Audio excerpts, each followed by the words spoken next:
Tignan na ulit sila. Ayan na.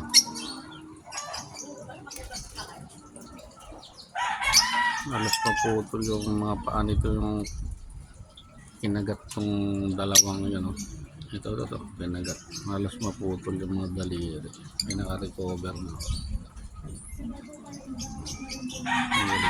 Tignan sila ulit.